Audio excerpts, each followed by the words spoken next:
Selamat datang di media pembelajaran administrasi pajak. Pada video kali ini, saya akan membahas materi pertama di kelas 11, yaitu tentang pengertian pajak, kemudian unsur-unsur pajak, fungsi pajak, dan jenis-jenis pajak. Nah, istilah pajak tentu saja sudah tidak asing lagi di telinga kita, karena beberapa aktivitas sehari-hari kita itu secara tidak langsung ada hubungannya dengan pajak. Misalnya, ketika kita berbelanja ke supermarket atau ke minimarket, mungkin tidak banyak yang menyadari bahwa setelah kita berbelanja, kemudian kita mendapatkan struk belanja, di dalam struk belanja itu ada keterangan bahwa kita sudah membayar pajak. Nah, seperti ini misalnya contohnya PPN sebesar 2.364. Kemudian ketika kita makan di restoran. Nah, setelah makan di restoran, kemudian kita melakukan pembayaran. Di sana juga di dalam struk pembayarannya kita akan menemukan ada pajak restoran. Kalau pada contoh ini kita lihat pajak restorannya 10%. Kemudian pada saat kita memiliki sepeda motor atau kendaraan lainnya, itu sebenarnya kita melakukan pembayaran pajak. Jika kita perhatikan STNK-nya, di dalam STNK-nya itu ada keterangan PKB atau pajak kendaraan bermotor. Nah, itu termasuk salah satu jenis pajak yang kita bayar. Jadi, secara tidak langsung dalam kehidupan sehari-hari kita bersentuhan dengan pajak namun tidak kita sadari. Nah, apa sih sebenarnya pajak itu? Ada banyak sekali pengertian yang dijelaskan oleh para ahli tentang apa itu pajak. Nah, salah satunya saya rangkum menjadi seperti ini, yaitu pajak adalah iuran rakyat kepada kas negara yang dipungut berdasarkan undang-undang dengan tidak mendapatkan jasa timbal atau kontraprestasi secara langsung yang digunakan untuk keperluan negara sebesar-besarnya untuk kemakmuran rakyat. Jadi, dari pengertian ini dapat kita ambil beberapa unsur-unsur pajak. Yang pertama adalah dipungut berdasarkan undang-undang. Jadi, pajak yang kita bayar itu dasar hukumnya adalah undang-undang. Kemudian, karena pajak dipungut berdasarkan undang-undang, maka pungutan tersebut dapat dipaksakan, atau dengan kata lain, apabila kita tidak melakukan pembayaran pajak, akan ada sanksi yang dikenakan. Kemudian, unsur yang ketiga adalah ketika kita membayar pajak, itu kita tidak mendapatkan kontraprestasi atau balas jasa secara langsung. Jadi, kita membayar pajak hari ini. Belum tentu besok kita menikmati hasil dari pajak itu. Gitu. Kemudian, yang keempat adalah pajak yang dikumpulkan oleh negara nantinya oleh pemerintah kita akan digunakan untuk membiayai seluruh pengeluaran negara. Jadi, apabila ada suatu pungutan yang mengandung keempat unsur ini, maka pungutan tersebut dapat dikategorikan sebagai pajak. Nah, misalnya retribusi parkir. Namanya saja sudah retribusi, berarti itu bukan pajak. Kenapa dia tidak termasuk pajak? Karena kita lihat kembali unsur-unsurnya. Pertama, ketika kita membayar parkir, maka kita sudah mendapatkan atau merasakan kontraprestasi atau balas jasanya secara langsung. Membayar parkir, kemudian kita bisa langsung memarkirkan sepeda motor. Berbeda dengan pajak, ketika kita membayar pajak, kita belum tentu merasakan secara langsung apa balas jasa yang kita terima. Itu. Kemudian iuran sampah.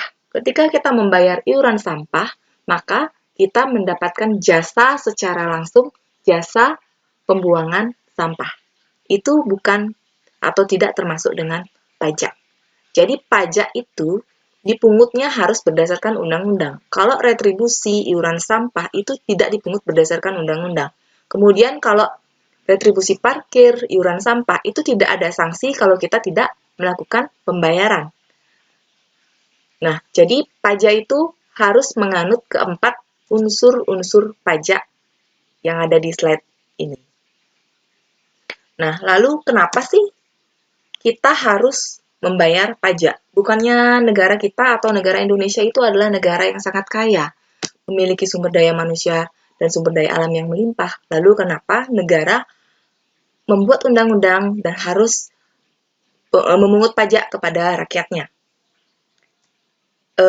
Negara kita mempunyai tugas yang sangat besar dalam melaksanakan pembangunan.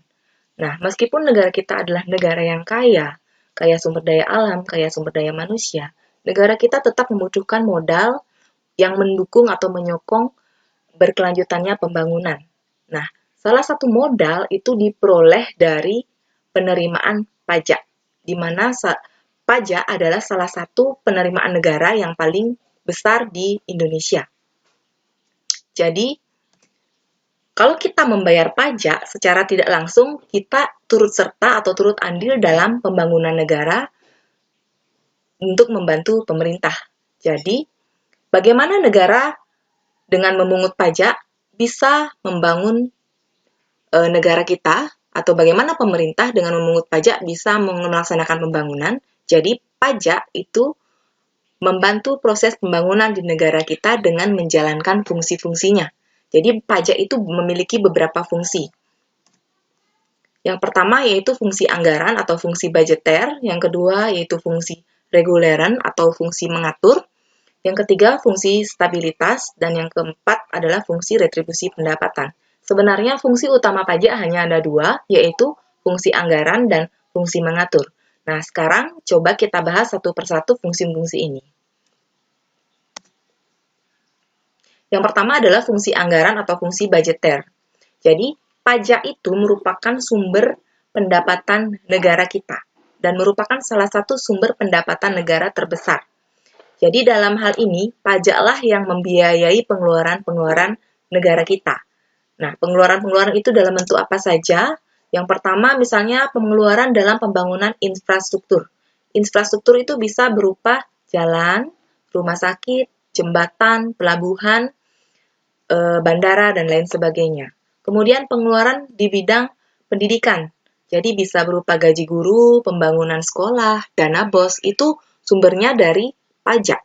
Kemudian membiayai pembangunan di bidang pertanian, misalnya subsidi pupuk, kemudian subsidi alat-alat pertanian seperti itu, dan pembangunan yang dibiayai oleh pajak ada juga dari sektor pertahanan, misalnya pembelian alat-alat pertahanan, kemudian di sektor kelautan misalnya pemberian bibit subsidi BBM untuk para nelayan, seperti itu. Jadi, beberapa pengeluaran-pengeluaran yang dilakukan oleh negara itu dibiayai oleh pajak.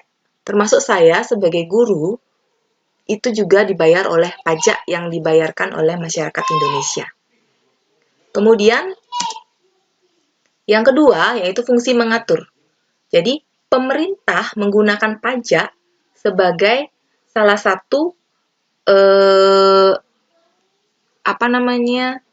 sebagai salah satu alat untuk mencapai tujuan pembangunan. Nah, banyak sekali tujuan negara.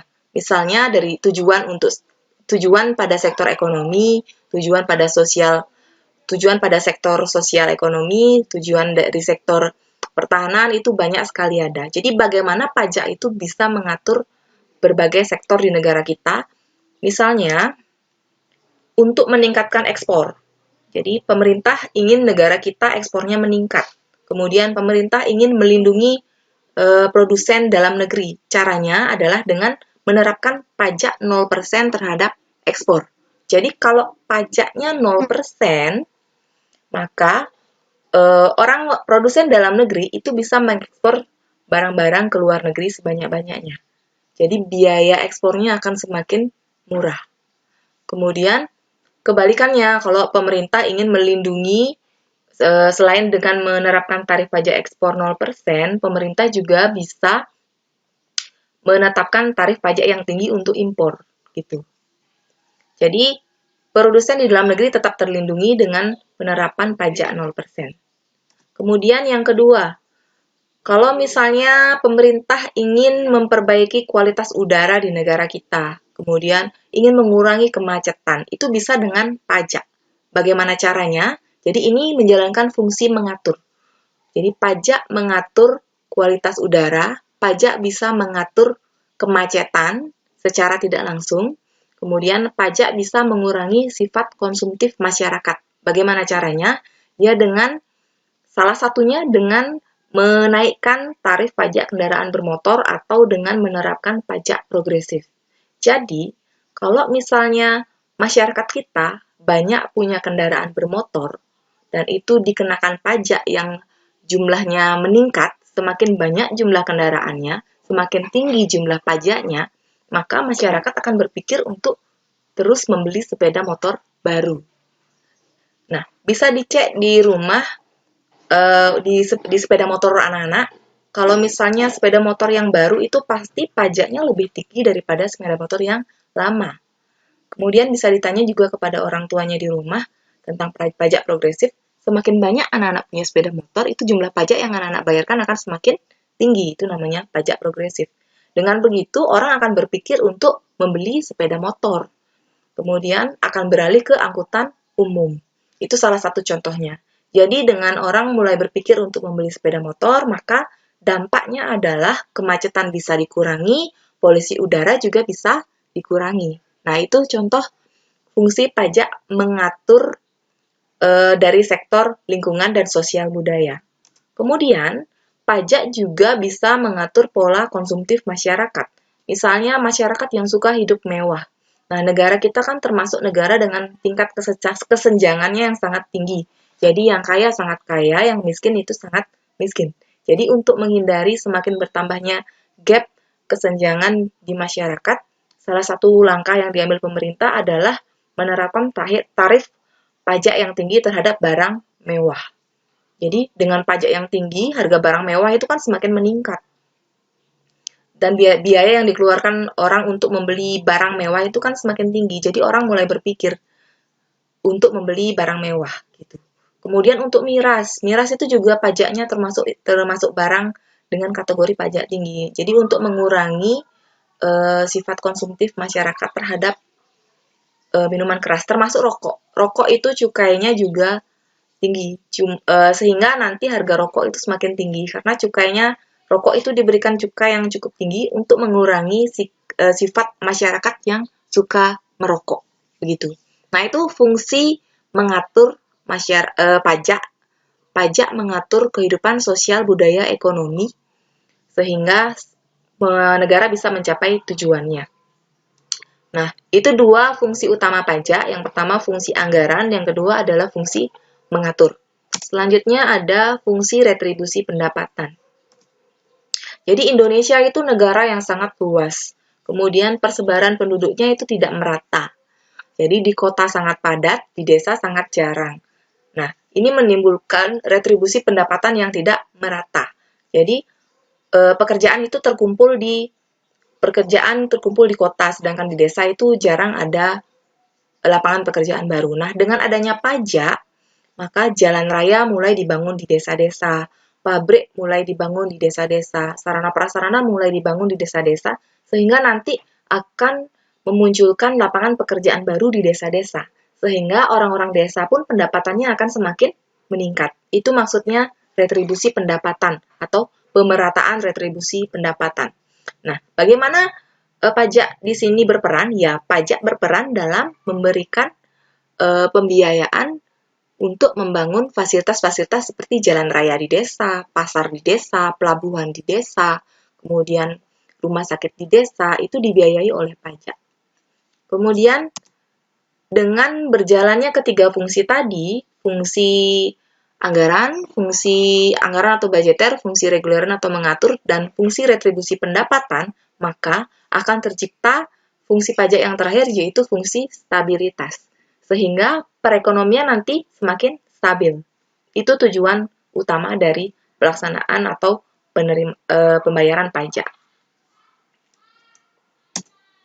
Nah, selanjutnya jenis-jenis pajak. Jadi, seperti saya sudah sebutkan tadi, pajak itu adalah salah satu sumber pendapatan negara kita yang paling besar. Jadi, hampir segala sektor itu dikenakan pajak. Nah, sekarang jenisnya apa saja? Yang pertama ada pajak yang dipungut berdasarkan pihak yang menanggung. Kemudian ada pajak yang dipungut berdasarkan sifatnya. Yang terakhir ada pajak yang dipungut berdasarkan lembaga yang memungut pajak tersebut. Kita bahas yang pertama, pajak yang dipungut berdasarkan pihak yang menanggung. Ini ada dua, ada pajak langsung, ada pajak tidak langsung. Pajak langsung itu artinya seperti ini. Jadi, siapa yang kena pajak itu tidak boleh dialihkan kepada orang lain. Misalnya saya mendapatkan penghasilan. Jadi, saya harus membayar pajak. Tidak boleh suami saya, tidak boleh orang tua saya. Itu maksudnya pajak langsung.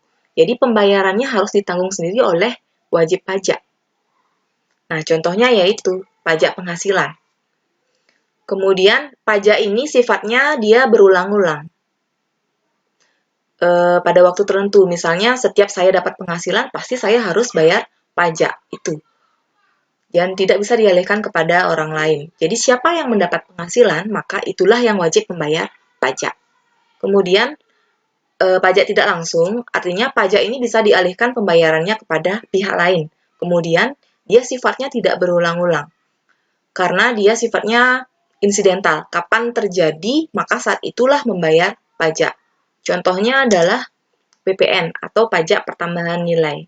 Nah, pajak PPN ini kenapa dikatakan tidak langsung? Karena PPN ini kan dikenakan misalnya kita PPN pada saat belanja ke supermarket. Belanja ke supermarket kan kita dikenakan pajak. Seharusnya yang kena pajak itu adalah si penjual. Tapi ini bisa dialihkan kepada pembeli. Itu maksudnya pajak yang tidak langsung. Kemudian, pajak ini tidak setiap hari dipungut, tidak secara rutin dipungut. Tapi pajak ini dipungut ketika kita melakukan transaksi. Itu maksudnya pajak yang dipungut tidak secara berkala. Kemudian, fungsi pajak yang jenis pajak yang kedua yaitu pajak berdasarkan sifatnya. Jadi pajak subjektif yaitu pajak yang berpangkal pada subjek pajaknya. Nah, subjek pajak adalah orang yang memiliki potensi untuk membayar pajak. Misalnya saya adalah subjek pajak karena saya berpotensi untuk membayar pajak atau punya kemampuan untuk membayar pajak. Kemudian kalau pajak subjektif yang dilihat adalah bagaimana kondisi subjek pajaknya. Contohnya adalah pajak penghasilan. Jadi, yang pertama dilihat adalah subjeknya. Siapa yang mendapat penghasilan? Misalnya saya. Jadi, yang dilihat bagaimana kondisi saya. Pertama, statusnya bagaimana? Apakah sudah menikah atau belum? Yang kedua, kemudian kemampuan menghasilkan uangnya. Mendapatkan tunjangan berapa? Gajinya berapa? Kemudian jumlah potongannya berapa? Itu diperhitungkan. Dan yang ketiga, itu diperhitungkan jumlah tanggungannya. Apakah saya menanggung anak atau menanggung orang tua, itu diperhitungkan. Jadi pajak subjektif adalah pajak yang berpangkal pada subjek pajaknya. Setelah memperhatikan kondisi subjek pajaknya, barulah dilihat penghasilannya. Barulah dihitung berapa pajaknya dari penghasilannya. Penghasilan inilah yang namanya objek pajak. Jenis yang kedua yaitu pajak objektif. Nah, pajak objektif ini itu berpangkal pada objeknya. Nah, kalau tadi PPh itu subjeknya adalah orang yang menerima penghasilan, objeknya adalah penghasilan. Nah, kalau pajak objektif ini berpangkal pada objeknya, artinya yang dilihat pertama itu adalah bendanya atau objeknya apa. Contohnya itu adalah pajak pertambahan nilai. Jadi ketika kita berbelanja, untuk menghitung pajaknya yang dilihat adalah jumlah belanjanya kita, harga barangnya kita, itu yang dilihat. Bukan siapa yang berbelanja atau siapa yang menjual. Nah, itu kalau pajak objektif. Jadi sekali lagi, kalau pajak subjektif yang diperhatikan adalah orangnya atau subjek pajaknya. Kalau pajak objektif yang diperhatikan adalah subjeknya. Jadi apa yang dikenakan pajak itu. Jadi sekali lagi saya tekankan, kalau subjek pajak adalah siapa yang dikenakan pajak, sedangkan objek pajak adalah apa yang dikenakan pajak. Nah, itu perbedaannya. Kemudian jenis pajak yang kedua itu adalah pajak, yang ketiga adalah pajak yang dipungut berdasarkan lembaga yang memungut atau pihak yang memungut. Ini ada dua. Yang pertama adalah pajak pusat. Jadi, pajak yang dipungut oleh lembaga pusat. Dalam hal ini adalah negara atau Dirjen Pajak atau Kementerian Keuangan. Jadi jenis pajak ini apa saja? Yang pertama ada PPh, ada PPN, PBB, kemudian bea masuk, cukai. Nah, pajak ini dipungut, kemudian langsung disetorkan oleh negara. Jadi, negara yang punya kewenangan sepenuhnya terhadap jenis-jenis pajak ini. Kemudian, kalau pajak yang kedua itu adalah pajak daerah. Jadi, kewenangannya itu pengelolaannya ada di daerah. Nah, di daerah kita itu kan dibagi menjadi dua, ada daerah tingkat 1 sama daerah tingkat 2. Kalau tingkat 1 itu adalah provinsi. Jadi pihak provinsi juga memungut pajak. Jadi pajak apa yang dipungut oleh provinsi itu ada pajak kendaraan bermotor, bea balik nama, pajak bahan bakar, kemudian pajak air permukaan dan pajak rokok. Kemudian kalau tingkat kabupaten itu ada pajak hotel, restoran, hiburan, reklame, itu termasuk pajak yang dipungut oleh pemerintah kabupaten. Nah, salah satu contohnya itu kita ambil contoh di Bali. Salah satu kabupaten terkaya di Bali kan Kabupaten Badung. Kenapa Badung dikatakan salah satu kabupaten dengan pendapatan yang sangat tinggi atau salah satu kabupaten dengan yang dikategorikan kaya? Karena Kabupaten Badung itu salah satu sektor utamanya adalah pariwisata. Jadi Kabupaten Badung itu punya banyak hotel, restoran. Jadi Kute, Jimbaran, Nusa Dua itu ada di Kabupaten Badung. Jadi Kabupaten Badung menerima pendapatan terbesar dari sektor pajak, yaitu pajak hotel, pajak restoran, pajak hiburan, reklame itu dari sektor pajak. Sehingga Kabupaten Badung itu menjadi salah satu kabupaten terkaya di Bali karena ya pajak itu tadi. Pajak daerah yang sangat tinggi itu. Nah, jadi itu tadi penjelasan saya tentang pajak. Jadi dapat saya simpulkan hasil penjelasan saya ini adalah yang pertama, pajak itu iuran rakyat kepada kas negara yang dipungut berdasarkan undang-undang dengan tidak mendapatkan balas jasa atau kontraprestasi secara langsung dan digunakan untuk keperluan negara sebesar-besarnya untuk kemakmuran rakyat. Kemudian, berdasarkan pengertian itu, kita dapat memilah ada 4 unsur pajak. Yang pertama, pajak dipungut berdasarkan undang-undang. Yang kedua, pungutannya dapat dipaksakan atau ada sanksi yang bisa dikenakan apabila kita tidak melakukan pembayaran. Yang ketiga, tidak ada balas jasa secara langsung atau kontraprestasi secara langsung. Kemudian yang keempat, pajak dipungut untuk membiayai kepentingan umum atau keperluan negara. Yang ketiga adalah fungsi pajak. Ada 2 fungsi utama, yaitu fungsi anggaran dan fungsi mengatur. Kemudian setelah fungsi anggaran dan mengatur terlaksana, maka akan dijalankan fungsi retribusi pendapatan atau pemerataan pendapatan, dan yang terakhir adalah fungsi stabilitas. Selanjutnya ada 3 jenis pajak. Jadi pajak itu digolongkan berdasarkan sifatnya, berdasarkan pihak yang menanggung, dan berdasarkan lembaga yang memungutnya. Nah, demikian tadi penjelasan dari saya. Semoga dapat bermanfaat untuk kita semua.